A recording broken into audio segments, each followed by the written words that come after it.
Je suis aide-soignante, fonction brancardière aux urgences adultes.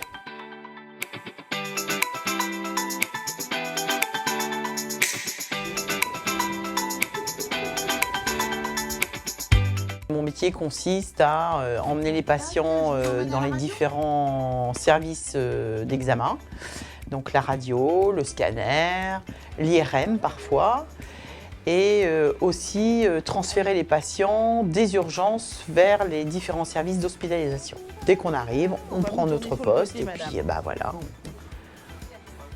La nuit se déroule en fonction de l'activité, plus ou moins intense, ça dépend des nuits, mais en général on ne s'ennuie pas.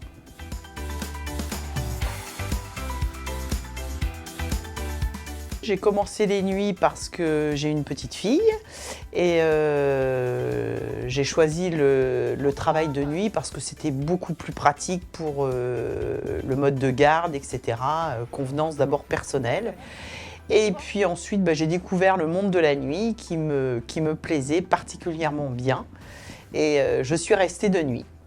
Voilà, et ça va faire 30 ans que je travaille de nuit.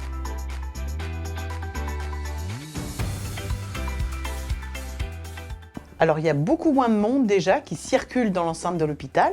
On est peut-être plus proche des patients parce qu'il y a moins on est moins distrait de droite et de gauche. Donc on est plus, pour moi, on est plus concentré sur notre travail. Et puis c'est un petit peu plus cocooning. Du fait qu'on soit moins nombreux, on est beaucoup plus solidaire, je pense, que dans la journée. Il y a moins de monde. Ça ressemble moins à une fourmilière, on va dire.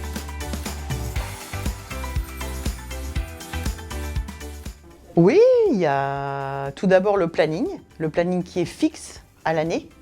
Donc aujourd'hui, on est le 30 mai. Moi, je peux savoir, par exemple, le 30 mai de 2024, si je travaille ou pas, déjà à l'avance. Donc c'est quand même, on peut prévoir plein de choses à l'avance, les rendez-vous médicaux, les choses comme ça, qui est un petit peu plus compliqué quand on travaille 2 jours. Donc l'avantage aussi de pouvoir rentrer, stationner dans l'enceinte de l'établissement. Donc c'est vrai que travailler la nuit, on a aussi cet avantage-là.